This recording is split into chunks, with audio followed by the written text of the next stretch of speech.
Every one, welcome back to students guide.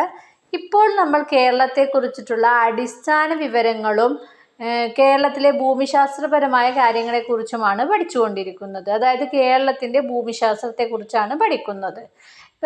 ചുരങ്ങളെക്കുറിച്ചും ഗവേഷണ കേന്ദ്രങ്ങളെക്കുറിച്ചെല്ലാം കഴിഞ്ഞ ക്ലാസ്സിൽ നമ്മൾ കുറച്ച് പഠിച്ചിട്ടുണ്ടായിരുന്നു. അതിൻ്റെ ബാക്കി ഭാഗങ്ങളുമായിട്ടാണ് ഇന്ന് വന്നിട്ടുള്ളത്. അപ്പോൾ ഫസ്റ്റ് ടോപ്പിക്ക് കേരളത്തിലെ പക്ഷി സങ്കേതങ്ങളും ജില്ലകളും. കേരളത്തിലെ പക്ഷി സങ്കേതങ്ങൾ ദേശാടന പക്ഷികളുടെയും തദ്ദേശീയ പക്ഷികളുടെയും ആവാസ കേന്ദ്രങ്ങളായി ജൈവ വൈവിധ്യ സംരക്ഷണത്തിൽ പ്രധാന പങ്കുവഹിക്കുന്നവയാണ്. കൂടാതെ അവ സ്ഥിതി ചെയ്യുന്ന ജില്ലകളെക്കുറിച്ചുള്ള അറിവ് മത്സര പരീക്ഷകളിൽ പ്രധാനമാണ്. അപ്പോൾ ഏതൊക്കെയാണ് കേരളത്തിലെ പ്രധാന പക്ഷി സങ്കേതങ്ങൾ എന്ന് നോക്കാം. തട്ടേക്കാട് പക്ഷി സങ്കേതം, അത് എറണാകുളം ജില്ലയിലാണ്. മംഗളവനം പക്ഷി സങ്കേതം എറണാകുളം ജില്ലയിലാണ്. അപ്പോൾ എറണാകുളം ജില്ലയിലെ രണ്ട് പക്ഷി സങ്കേതങ്ങൾ നമ്മൾ പഠിച്ചു. തട്ടേക്കാട് പക്ഷി സങ്കേതവും മംഗളവനം പക്ഷി സങ്കേതവും. പാലക്കാട് ജില്ലയിലുള്ള പ്രധാന പക്ഷി സങ്കേതമാണ് ചൂലന്നൂർ പര്യായ പക്ഷി സങ്കേതം. മലപ്പുറം, കോഴിക്കോട് ജില്ലകളിലുമായി നിൽക്കുന്ന പക്ഷി സങ്കേതമാണ് കടലുണ്ടി പക്ഷി സങ്കേതം. കോട്ടയം ജില്ലയിലെ പക്ഷി സങ്കേതം കുമരകം പക്ഷി സങ്കേതം. പ്രധാനപ്പെട്ട 5 പക്ഷി സങ്കേതങ്ങളാണ് പഠിച്ചത്. എറണാകുളം ജില്ലയിൽ 2 ഉണ്ട്. ഏതൊക്കെയാണ്? തട്ടേക്കാട് പക്ഷി സങ്കേതവും മംഗളവനം പക്ഷി സങ്കേതവും. പാലക്കാട് ജില്ലയിൽ ചൂലന്നൂർ പര്യായ പക്ഷി സങ്കേതവും. മലപ്പുറം, കോഴിക്കോട് ജില്ലകളിലായിട്ട് കടലുണ്ടി പക്ഷി സങ്കേതവും. കോട്ടയം ജില്ലയിൽ കുമരകം പക്ഷി സങ്കേതവുമാണ് ഉള്ളത്. ഇനി അടുത്ത് നമ്മൾ പഠിക്കുന്ന ടോപ്പിക്കാണ് കേരളത്തിലെ പ്രധാന കൊട്ടാരങ്ങളും സ്ഥലങ്ങളും. കേരളത്തിലെ പ്രധാന കൊട്ടാരങ്ങൾ സംസ്ഥാനത്തിൻ്റെ ചരിത്രവും രാജവംശങ്ങളുടെ പൈതൃകവും വിളിച്ചോതുന്ന സ്മാരകങ്ങളാണ്. കൂടാതെ അവ സ്ഥിതി ചെയ്യുന്ന സ്ഥലത്തെക്കുറിച്ചുള്ള അറിവ് കേരള PSC ഉൾപ്പെടെയുള്ള മത്സര പരീക്ഷകളിൽ പ്രധാനമാണ്. അപ്പോൾ ഏതൊക്കെയാണ് കേരളത്തിലെ പ്രധാന കൊട്ടാരങ്ങൾ എന്ന് നോക്കാം. പത്മനാഭപുരം കൊട്ടാരം സ്ഥിതി ചെയ്യുന്നത് തമിഴ്നാട്ടിലുള്ള തക്കലയിലാണ്. അതുപോലെ കനകക്കുന്ന് കൊട്ടാരം സ്ഥിതി ചെയ്യുന്നത് തിരുവനന്തപുരം ജില്ലയിലും. കൃഷ്ണപുരം കൊട്ടാരം സ്ഥിതി ചെയ്യുന്നത് ആലപ്പുഴ ജില്ലയിലെ കായംകുളത്തുമാണ്. മട്ടാഞ്ചേരി കൊട്ടാരം സ്ഥിതി ചെയ്യുന്നത് എറണാകുളം ജില്ലയിലെ കൊച്ചിയിലും. ഹിൽ പാലസ് സ്ഥിതി ചെയ്യുന്നത് എറണാകുളം ജില്ലയിലെ തൃപ്പൂണിത്തുറയിലുമാണ്. ശക്തൻ തമ്പുരാൻ കൊട്ടാരം സ്ഥിതി ചെയ്യുന്നത് തൃശ്ശൂർ ജില്ലയിലാണ്. അപ്പോൾ പ്രധാനപ്പെട്ട 6 കൊട്ടാരങ്ങളാണ് നമ്മൾ പഠിച്ചത്. പത്മനാഭപുരം കൊട്ടാരം സ്ഥിതി ചെയ്യുന്നത് തമിഴ്നാട്ടിലുള്ള തക്കല. തിരുവനന്തപുരം ജില്ലയിലുള്ള കൊട്ടാരമാണ് കനകക്കുന്ന് കൊട്ടാരം. അതുപോലെ ആലപ്പുഴ ജില്ലയിലെ കായംകുളത്തുള്ള കൊട്ടാരമാണ് കൃഷ്ണപുരം കൊട്ടാരം. എറണാകുളം ജില്ലയിൽ 2 കൊട്ടാരങ്ങളാണുള്ളത്. എറണാകുളം ജില്ലയിലെ കൊച്ചിയിൽ മട്ടാഞ്ചേരി കൊട്ടാരവും എറണാകുളം ജില്ലയിലെ തൃപ്പൂണിത്തുറയിൽ ഹിൽ പാലസും സ്ഥിതി ചെയ്യുന്നു. അതുപോലെ തൃശ്ശൂർ ജില്ലയിലെ പ്രധാനപ്പെട്ട ഒരു കൊട്ടാരമാണ് ശക്തൻ തമ്പുരാൻ കൊട്ടാരം. അടുത്ത ടോപ്പിക്കാണ് കേരളത്തിലെ വന്യജീവി സങ്കേതങ്ങളും ജില്ലകളും. കേരളത്തിലെ വന്യജീവി സങ്കേതങ്ങൾ അപൂർവ വന്യജീവികളെയും പ്രകൃതി വിഭവങ്ങളെയും സംരക്ഷിക്കുന്നതിനായി സ്ഥാപിച്ച പ്രധാന സംരക്ഷിത പ്രദേശങ്ങളാണ്. കൂടാതെ അവ സ്ഥിതി ചെയ്യുന്ന ജില്ലകളെക്കുറിച്ചുള്ള അറിവ് മത്സര പരീക്ഷകളിൽ വളരെ പ്രധാനപ്പെട്ടതാണ്. ഇനി നമുക്ക് പ്രധാനപ്പെട്ട വന്യജീവി സങ്കേതങ്ങളും അവ സ്ഥിതി ചെയ്യുന്ന ജില്ലകളും മനസ്സിലാക്കാം. പെരിയാർ വന്യജീവി സങ്കേതം ഇടുക്കി ജില്ലയിലാണ് സ്ഥിതി ചെയ്യുന്നത്. അതുപോലെ തിരുവനന്തപുരം ജില്ലയിലെ 2 വന്യജീവി സങ്കേതങ്ങളാണ് നെയ്യാർ വന്യജീവി സങ്കേതവും പേപ്പാറ വന്യജീവി സങ്കേതവും. വയനാട് ജില്ലയിലാണ് വയനാട് വന്യജീവി സങ്കേതം സ്ഥിതി ചെയ്യുന്നത്. അതുപോലെ പാലക്കാട് ജില്ലയിലെ വന്യജീവി സങ്കേതമാണ് പറമ്പിക്കുളം വന്യജീവി സങ്കേതം. ഇടുക്കി ജില്ലയിലെ മറ്റ് 2 പ്രധാന വന്യജീവി സങ്കേതങ്ങളാണ് ഇടുക്കി വന്യജീവി സങ്കേതവും ചിന്നാർ വന്യജീവി സങ്കേതവും. കൊല്ലം ജില്ലയിലെ പ്രധാന വന്യജീവി സങ്കേതമാണ് ചെന്തുരുണി. അതുപോലെ തൃശ്ശൂർ ജില്ലയിലുള്ളതാണ് പീച്ചി വാഴാനി വന്യജീവി സങ്കേതം. ഏതാണ്? പീച്ചി വാഴാനി വന്യജീവി സങ്കേതം. അതുപോലെ തൃശ്ശൂർ ജില്ലയിലുള്ള മറ്റൊരു വന്യജീവി സങ്കേതമാണ് ചിമ്മിനി വന്യജീവി സങ്കേതം. കണ്ണൂർ ജില്ലയിലാണ് ആറളം വന്യജീവി സങ്കേതം. കോഴിക്കോട് ജില്ലയിൽ മലബാർ വന്യജീവി സങ്കേതം സ്ഥിതി ചെയ്യുന്നു. ഇടുക്കി ജില്ലയിലെ മറ്റൊരു വന്യജീവി സങ്കേതമാണ് കുറിഞ്ഞി വന്യജീവി സങ്കേതം. അതുപോലെ കണ്ണൂർ ജില്ലയിലുള്ളതാണ് കൊട്ടിയൂർ വന്യജീവി സങ്കേതം. മലപ്പുറം ജില്ലയിലെ വന്യജീവി സങ്കേതമാണ് കരിമ്പുഴ വന്യജീവി സങ്കേതം. ഏറ്റവും കൂടുതൽ വന്യജീവി സങ്കേതങ്ങൾ സ്ഥിതി ചെയ്യുന്നത് ഇടുക്കി ജില്ലയിലാണ്. ഏതൊക്കെയാണ്? പ്രധാന വന്യജീവി സങ്കേതങ്ങൾ: പെരിയാർ വന്യജീവി സങ്കേതം, ചിന്നാർ വന്യജീവി സങ്കേതം, ഇടുക്കി വന്യജീവി സങ്കേതം, അതുപോലെ തന്നെ കുറിഞ്ഞിമല വന്യജീവി സങ്കേതം. ഇത് 4 സ്ഥിതി ചെയ്യുന്നത് ഇടുക്കി ജില്ലയിലാണ്.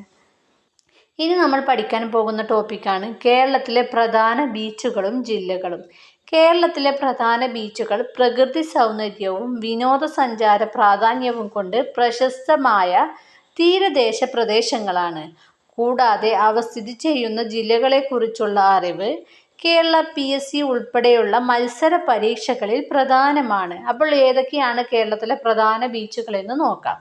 ആദ്യം തന്നെ തിരുവനന്തപുരം ജില്ലയിലുള്ള 2 ബീച്ചുകളാണ് കോവളം ബീച്ച്, വർക്കല ബീച്ച് അഥവാ പാപനാശം ബീച്ച്. എറണാകുളം ജില്ലയിലുള്ള 2 ബീച്ചുകളാണ് Cherai beach, fort Kochi beach.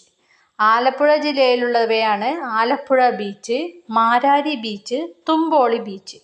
അതുപോലെ തന്നെ കോഴിക്കോട് ജില്ലയിലുള്ള 2 പ്രധാന ബീച്ചുകളാണ് കപ്പാട് ബീച്ച്, ബേപ്പൂർ ബീച്ച്. കണ്ണൂർ ജില്ലയിലുള്ളവയാണ് Muzhappilangad drive in beach, Payyambalam beach. Kasaragod ജില്ലയിലുള്ളതാണ് ബേക്കൽ ബീച്ച്. ഇപ്പോൾ നമ്മൾ പ്രധാനപ്പെട്ട കുറച്ച് ബീച്ചുകളെ കുറിച്ച് പഠിച്ചു. ഏതൊക്കെയാണ്? തിരുവനന്തപുരം ജില്ലയിൽ കോവളം ബീച്ചും വർക്കല ബീച്ച് അഥവാ പാപനാശം ബീച്ച്. എറണാകുളം ജില്ലയിൽ Cherai beach, fort Kochi beach. Alappuzha ജില്ലയിൽ Alappuzha beach, Marari beach, Thumboli beach. Kozhikode ജില്ലയിൽ കാപ്പാട് ബീച്ച്, ബേപ്പൂർ ബീച്ച്. കണ്ണൂർ ജില്ലയിൽ Muzhappilangad drive in beach, Payyambalam beach. Kasaragod ജില്ലയിലുള്ളതാണ് ബേക്കൽ ബീച്ച്. ഇനി അടുത്ത് നമ്മൾ പഠിക്കാൻ പോകുന്ന ടോപ്പിക്കാണ് കേരളത്തിലെ പ്രധാന കായലുകളുടെ വിസ്തീർണം.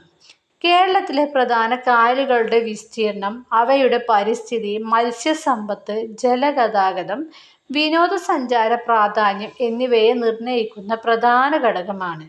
കൂടാതെ ഇവയെക്കുറിച്ചുള്ള അറിവ് മത്സര പരീക്ഷകളിൽ പതിവായി ചോദിക്കപ്പെടുന്നു. വേമ്പനാട്ട് കായലാണ് ഏറ്റവും വലുത്.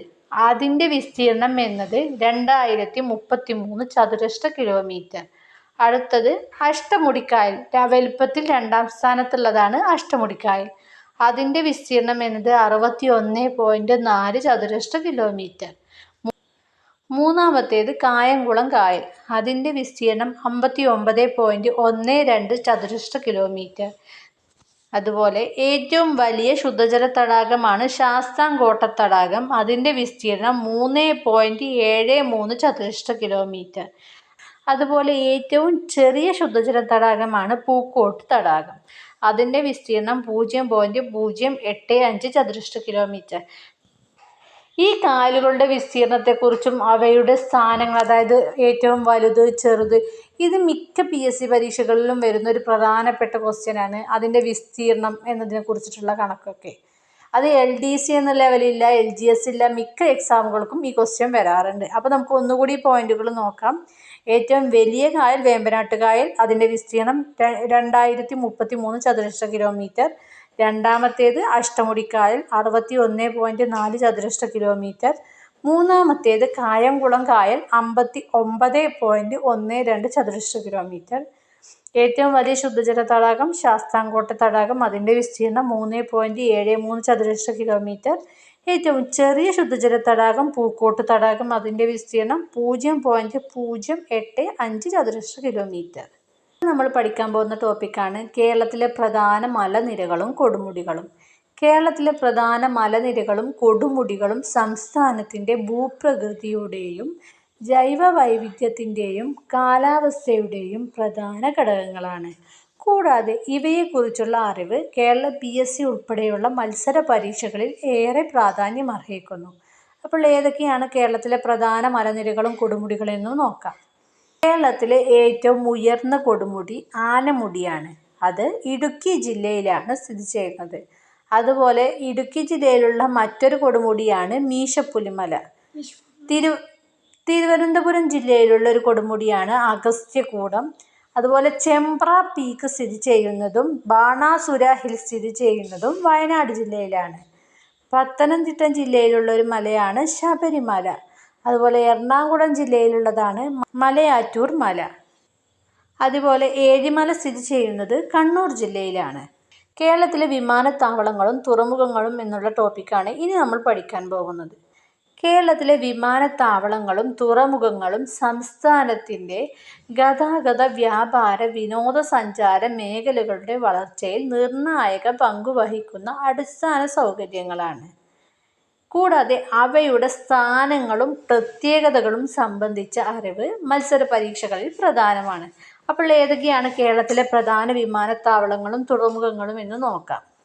കേരളത്തിലെ ആദ്യ വിമാനത്താവളമാണ് തിരുവനന്തപുരം വിമാനത്താവളം. പേര് കേട്ടാൽ തന്നെ നമുക്കതറിയാം, തിരുവനന്തപുരം ജില്ലയിലാണ് സ്ഥിതി ചെയ്യുന്നത്. അതുപോലെ ലോകത്തിലെ ആദ്യ സോളാർ വിമാനത്താവളമാണ് കൊച്ചി അന്താരാഷ്ട്ര വിമാനത്താവളം. അത് എറണാകുളം ജില്ലയിലെ നെടുമ്പാശ്ശേരിയിലാണ് സ്ഥിതി ചെയ്യുന്നത്. അതുപോലെ ടേബിൾ ടോപ്പ് റൺവേ ഉള്ള വിമാനത്താവളമാണ് കോഴിക്കോട് അന്താരാഷ്ട്ര വിമാനത്താവളം. അത് സ്ഥിതി ചെയ്യുന്നത് മലപ്പുറം ജില്ലയിലെ കരിപ്പൂരിലാണ് സ്ഥിതി ചെയ്യുന്നത്. കേരളത്തിലെ 4ാമത്തെ വിമാനത്താവളമായ കണ്ണൂർ അന്താരാഷ്ട്ര വിമാനത്താവളം സ്ഥിതി ചെയ്യുന്നത് കണ്ണൂർ ജില്ലയിലെ മൂർക്കൻ പറമ്പിലാണ്. കേരളത്തിലെ ഏക പ്രധാന തുറമുഖമായ കൊച്ചിൻ പോർട്ട് സ്ഥിതി ചെയ്യുന്നത് എറണാകുളം ജില്ലയിലാണ്. അതുപോലെ തന്നെ ഇന്ത്യയിലെ ആദ്യ മദർഷിപ്പ് ട്രാൻസ്ഷിപ്മെന്റ് തുറമുഖമായ വിഴിഞ്ഞം അന്താരാഷ്ട്ര ആഴക്കടൽ തുറമുഖം സ്ഥിതി ചെയ്യുന്നത് തിരുവനന്തപുരം ജില്ലയിലാണ്. ഇപ്പോൾ പ്രധാനപ്പെട്ട 4 വിമാനത്താവളങ്ങളും 2 തുറമുഖങ്ങളെയും നമ്മൾ പഠിച്ചു. ഏതൊക്കെയാണ് പഠിച്ചത്? ഏതൊക്കെയാണ് പ്രധാന വിമാനത്താവളങ്ങൾ പഠിച്ചത്? തിരുവനന്തപുരം വിമാനത്താവളം, കൊച്ചി അന്താരാഷ്ട്ര വിമാനത്താവളം, കോഴിക്കോട് അന്താരാഷ്ട്ര വിമാനത്താവളം, കണ്ണൂർ അന്താരാഷ്ട്ര വിമാനത്താവളം. ഇനി അവയുടെ പ്രത്യേകതകൾ എന്തൊക്കെയാണെന്ന് നോക്കാം. കേരളത്തിലെ ആദ്യ വിമാനത്താവളമാണ് തിരുവനന്തപുരം വിമാനത്താവളം. അതുപോലെ ലോകത്തിലെ ആദ്യ സോളാർ വിമാനത്താവളമാണ് കൊച്ചി അന്താരാഷ്ട്ര വിമാനത്താവളം. അതുപോലെ ടേബിൾ ടോപ്പ് റൺവേ ഉള്ള വിമാനത്താവളമാണ് കോഴിക്കോട് അന്താരാഷ്ട്ര വിമാനത്താവളം. കേരളത്തിലെ 4ാമത്തെ വിമാനത്താവളമാണ് കണ്ണൂർ അന്താരാഷ്ട്ര വിമാനത്താവളം. അത് കണ്ണൂർ ജില്ലയിലെ മൂർക്കൻ പറമ്പിൽ സ്ഥിതി ചെയ്യുന്നു. കേരളത്തിലെ ഏക പ്രധാന തുറമുഖം കൊച്ചിൻ പോർട്ട് തുറമുഖം. അത് എറണാകുളം ജില്ലയിൽ സ്ഥിതി ചെയ്യുന്നു. അതുപോലെ ഇന്ത്യയിലെ ആദ്യ മദർഷിപ്പ് ട്രാൻസ്ഷിപ്മെന്റ് തുറമുഖം സ്ഥിതി ചെയ്യുന്നത് വിഴിഞ്ഞം അന്താരാഷ്ട്ര ആഴക്കടൽ തുറമുഖം. അത് സ്ഥിതി ചെയ്യുന്നത് തിരുവനന്തപുരം ജില്ലയിൽ. ഇനി നമുക്ക് കേരളത്തിലെ റെയിൽവേ ലൈനുകളും സ്റ്റേഷനുകളും ഏതൊക്കെയാണെന്ന് നോക്കാം. കേരളത്തിലെ റെയിൽവേ ലൈനുകളും പ്രധാന സ്റ്റേഷനുകളും സംസ്ഥാനത്തിൻ്റെ ഗതാഗത ശൃംഖലയുടെ നട്ടെല്ലാണ്. കൂടാതെ അവയുടെ സ്ഥാനങ്ങൾ, വിഭാഗങ്ങൾ, പ്രത്യേകതകൾ എന്നിവയെക്കുറിച്ചുള്ള അറിവ് കേരള PSC ഉൾപ്പെടെയുള്ള മത്സര പരീക്ഷകളിൽ പ്രധാനമാണ്. അപ്പോൾ നമുക്ക് ഏതൊക്കെയാണെന്ന് നോക്കാം. കേരളത്തിലെ ആദ്യ റെയിൽവേ ലൈൻ നിലവിൽ വന്നത് തിരൂർ മുതൽ ബേപ്പൂർ വരെ 1861-ലാണ്. അതുപോലെ കേരളത്തിലെ ആദ്യ മെട്രോ നിലവിൽ വന്നത് കൊച്ചി മെട്രോയാണ്. അത് നിലവിൽ വന്ന വർഷം 2017. കേരളത്തിലെ ഏറ്റവും വലിയ റെയിൽവേ സ്റ്റേഷൻ നിലവിൽ വന്നത് ഷൊർണൂർ ജംഗ്ഷനാണ്. അതുപോലെ തന്നെ കേരളത്തിലെ ഏറ്റവും കൂടുതൽ പ്ലാറ്റ്ഫോമുകളുള്ള സ്റ്റേഷൻ തിരുവനന്തപുരം സെൻട്രലാണ്. കേരളത്തിലൂടെ കടന്നു പോകുന്ന ഏറ്റവും നീളം കൂടിയ ട്രെയിൻ ആണ് വിവേക് എക്സ്പ്രസ്. അത് ദിബ്രുഗഡ് മുതൽ കന്യാകുമാരി വരെയാണ് പോകുന്നത്. ഈ പോയിന്റുകൾ നമുക്ക് ഒന്നുകൂടി നോക്കാം. കേരളത്തിലെ ആദ്യ റെയിൽവേ ലൈൻ നിലവിൽ വന്നത് തിരൂർ മുതൽ ബേപ്പൂർ വരെയാണ്. അതിൻ്റെ വർഷം 1861. കേരളത്തിലെ ആദ്യ മെട്രോ നിലവിൽ വന്നത് കൊച്ചി മെട്രോയാണ് 2017. കേരളത്തിലെ ഏറ്റവും വലിയ റെയിൽവേ സ്റ്റേഷൻ ഷൊർണൂർ ജംഗ്ഷനും കേരളത്തിലെ ഏറ്റവും കൂടുതൽ പ്ലാറ്റ്ഫോമുകളുള്ള സ്റ്റേഷൻ തിരുവനന്തപുരം സെൻട്രലുമാണ്. കേരളത്തിലൂടെ കടന്നു പോകുന്ന ഏറ്റവും നീളം കൂടിയ ട്രെയിൻ വിവേക് എക്സ്പ്രസ് ആണ്. അത് ദിബ്രുഗഡ് മുതൽ കന്യാകുമാരി വരെയാണ് പോകുന്നത്. ഇനി അടുത്ത് നമ്മൾ പഠിക്കുന്ന ടോപ്പിക്കാണ് കേരളത്തിലെ പ്രധാന മ്യൂസിയങ്ങളും സ്ഥലങ്ങളും. കേരളത്തിലെ പ്രധാന മ്യൂസിയങ്ങൾ സംസ്ഥാനത്തിൻ്റെ ചരിത്രം, സംസ്കാരം, കല, പുരാവസ്തു പൈതൃകം എന്നിവ സംരക്ഷിക്കുകയും പ്രദർശിപ്പിക്കുകയും ചെയ്യുന്ന പ്രധാന സ്ഥാപനങ്ങളാണ്. കൂടാതെ അവ സ്ഥിതി ചെയ്യുന്ന സ്ഥലങ്ങളെക്കുറിച്ചുള്ള അറിവ് കേരള PSC ഉൾപ്പെടെയുള്ള മത്സര പരീക്ഷകളിൽ പ്രധാനമാണ്. അപ്പോൾ ഏതൊക്കെയാണ് കേരളത്തിലെ പ്രധാന മ്യൂസിയങ്ങളും അവ സ്ഥിതി ചെയ്യുന്ന സ്ഥലങ്ങളും എന്ന് നോക്കാം. തിരുവനന്തപുരം ജില്ലയിലുള്ള പ്രധാന മ്യൂസിയമാണ് നേപ്പിയർ മ്യൂസിയം. അതുപോലെ ഇന്ത്യയിലെ ആദ്യത്തെ മണ്ണ് മ്യൂസിയമാണ് കേരള സോയിൽ മ്യൂസിയം. അത് സ്ഥിതി ചെയ്യുന്നത് തിരുവനന്തപുരം ജില്ലയിലെ പാറോട്ടുകോണത്താണ്. അതുപോലെ ആർക്കിയോളജിക്കൽ മ്യൂസിയം സ്ഥിതി ചെയ്യുന്നത് എറണാകുളം ജില്ലയിലെ തൃപ്പൂണിത്തുറയിലാണ്. കൃഷ്ണപുരം കൊട്ടാരം മ്യൂസിയം സ്ഥിതി ചെയ്യുന്നത് ആലപ്പുഴ ജില്ലയിലെ കായംകുളത്താണ്. അതുപോലെ തന്നെ ലോകത്തിലെ ആദ്യ തേക്ക് മ്യൂസിയമായ തേക്ക് മ്യൂസിയം സ്ഥിതി ചെയ്യുന്നത് മലപ്പുറം ജില്ലയിലെ നിലമ്പൂരിലാണ്. അതുപോലെ കയർ മ്യൂസിയം സ്ഥിതി ചെയ്യുന്നത് ആലപ്പുഴ ജില്ലയിലെ കലവൂരിലുമാണ്. പ്രധാനപ്പെട്ട 6 മ്യൂസിയങ്ങളാണ് നമ്മൾ പഠിച്ചത്. നേപ്പിയർ മ്യൂസിയം സ്ഥിതി ചെയ്യുന്നത് തിരുവനന്തപുരം ജില്ലയിലാണ്. അതുപോലെ ഇന്ത്യയിലെ ആദ്യത്തെ മണ്ണ് മ്യൂസിയമായ കേരള സോയിൽ മ്യൂസിയം സ്ഥിതി ചെയ്യുന്നത് തിരുവനന്തപുരം ജില്ലയിലെ പാറോട്ടുകോണത്താണ്. ആർക്കിയോളജിക്കൽ മ്യൂസിയം സ്ഥിതി ചെയ്യുന്നത് എറണാകുളം ജില്ലയിലെ തൃപ്പൂണിത്തറയിലും കൃഷ്ണപുരം കൊട്ടാരം മ്യൂസിയം സ്ഥിതി ചെയ്യുന്നത് ആലപ്പുഴ ജില്ലയിലെ കായംകുളത്തുമാണ്. അതുപോലെ തന്നെ പ്രധാനപ്പെട്ട ഒരു പോയിന്റാണ് ലോകത്തിലെ ആദ്യ തേക്ക് മ്യൂസിയമായ തേക്ക് മ്യൂസിയം സ്ഥിതി ചെയ്യുന്നത് മലപ്പുറം ജില്ലയിലെ നിലമ്പൂരിലും കയർ മ്യൂസിയം സ്ഥിതി ചെയ്യുന്നത് ആലപ്പുഴ ജില്ലയിലെ കലവൂരിലുമാണ്. ഇനി നമുക്ക് കേരളത്തിലെ പ്രധാന ചരിത്ര സ്മാരകങ്ങൾ ഏതൊക്കെയാണെന്ന് നോക്കാം. കേരളത്തിലെ പ്രധാന ചരിത്ര സ്മാരകങ്ങൾ സംസ്ഥാനത്തിൻ്റെ സമ്പന്നമായ ചരിത്രത്തെയും സാംസ്കാരിക പൈതൃകത്തെയും പ്രതിഫലിപ്പിക്കുന്ന അമൂല്യമായ പൈതൃക കേന്ദ്രങ്ങളാണ്. കൂടാതെ അവയുടെ സ്ഥാനങ്ങളും ചരിത്ര പ്രാധാന്യവും സംബന്ധിച്ച അറിവ് മത്സര പരീക്ഷകളിൽ ഏറെ പ്രധാനപ്പെട്ടതാണ്. അപ്പോൾ ഏതൊക്കെയാണ് കേരളത്തിലെ പ്രധാന ചരിത്ര സ്മാരകങ്ങൾ എന്ന് നോക്കാം. കേരളത്തിലെ ഏറ്റവും വലിയ കോട്ടയായ ബേക്കൽ കോട്ട സ്ഥിതി ചെയ്യുന്നത് കാസർഗോഡ് ജില്ലയിലാണ്. അതുപോലെ പാലക്കാട് ജില്ലയിലുള്ള പ്രധാനപ്പെട്ട ഒരു കോട്ടയാണ് പാലക്കാട് കോട്ട അഥവാ ടിപ്പു സുൽത്താൻ കോട്ട. അതുപോലെ ബ്രിട്ടീഷുകാർ കേരളത്തിൽ നിർമ്മിച്ച ആദ്യ കോട്ടയാണ് തിരുവനന്തപുരം ജില്ലയിലെ അഞ്ചുതെങ്ങ് കോട്ട. പോർച്ചുഗീസുകാർ നിർമ്മിച്ച ആദ്യ കോട്ടയാണ് സെന്റ് ആഞ്ചലോ കോട്ട അഥവാ കണ്ണൂർ കോട്ട. അത് കണ്ണൂർ ജില്ലയിലാണ് സ്ഥിതി ചെയ്യുന്നത്. അതുപോലെ യൂറോപ്യന്മാർ ഇന്ത്യയിൽ നിർമ്മിച്ച ഏറ്റവും പഴക്കമുള്ള കോട്ടയാണ് പള്ളിപ്പുറം കോട്ട അഥവാ ആയക്കോട്ട എന്നറിയപ്പെടുന്നത്. ഇത് സ്ഥിതി ചെയ്യുന്നത് എറണാകുളം ജില്ലയിലാണ്. പ്രധാനപ്പെട്ട 5 കോട്ടകളാണ് പഠിച്ചത്. ബേക്കൽ കോട്ട, പാലക്കാട് കോട്ട, അഞ്ചുതെങ്ങ് കോട്ട, സെന്റ് ആഞ്ചലോ കോട്ട, പള്ളിപ്പുറം കോട്ട. കേരളത്തിലെ ഏറ്റവും വലിയ കോട്ട കാസർഗോഡ് ജില്ലയിലെ ബേക്കൽ കോട്ട. പാലക്കാട് ജില്ലയിലുള്ള പ്രശസ്തമായ കോട്ടയാണ് പാലക്കാട് കോട്ട അഥവാ ടിപ്പു സുൽത്താൻ കോട്ട. ബ്രിട്ടീഷുകാർ കേരളത്തിൽ നിർമ്മിച്ച ആദ്യ കോട്ടയാണ് തിരുവനന്തപുരം ജില്ലയിലെ അഞ്ചുതെങ്ങ് കോട്ട. പോർച്ചുഗീസുകാർ നിർമ്മിച്ച കോട്ടയാണ് സെന്റ് ആഞ്ചലോ കോട്ട അഥവാ കണ്ണൂർ കോട്ട. ഇത് സ്ഥിതി ചെയ്യുന്നത് കണ്ണൂർ ജില്ലയിലാണ്.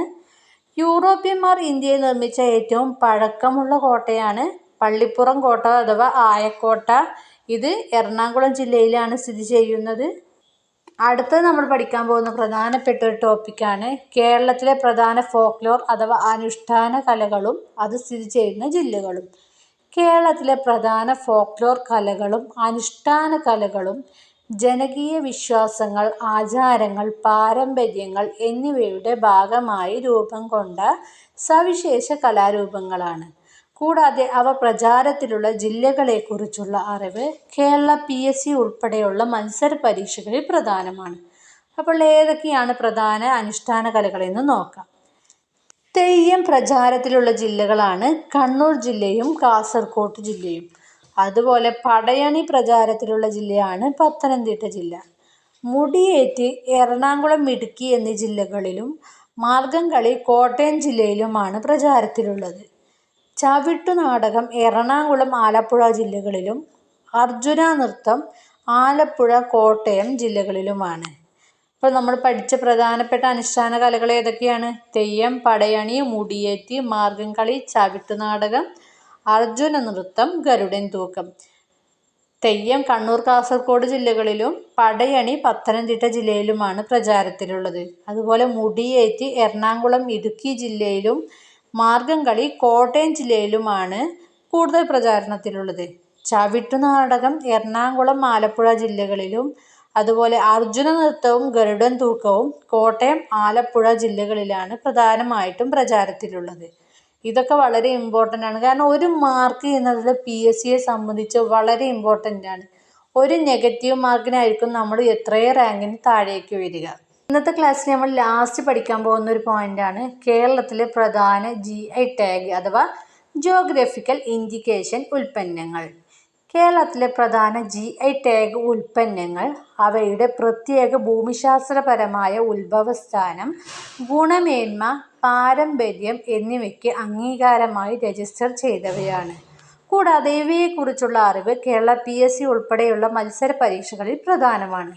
അപ്പോൾ ഏതൊക്കെയാണ് കേരളത്തിലെ പ്രധാന GI ടാഗ് ഉൽപ്പന്നങ്ങളെന്ന് നോക്കാം. പത്തനംതിട്ട ജില്ലയുടെ പ്രധാന ഉൽപ്പന്നമാണ് ആറന്മുള കണ്ണാടി. അതുപോലെ ആലപ്പുഴ ജില്ലയിലുള്ളതാണ് ആലപ്പുഴ കയർ. പാലക്കാട് ജില്ലയിലെ 2 പ്രധാന GI ടാഗ് ഉൽപ്പന്നങ്ങളാണ് നവര അരിയും പാലക്കാടൻ മട്ടയും. അതുപോലെ ഇടുക്കി ജില്ലയുടെ ഉൽപ്പന്നമാണ് മറയൂർ ശർക്കര. എറണാകുളം ജില്ലയുടേത് വാഴക്കുളം കൈതച്ചക്ക.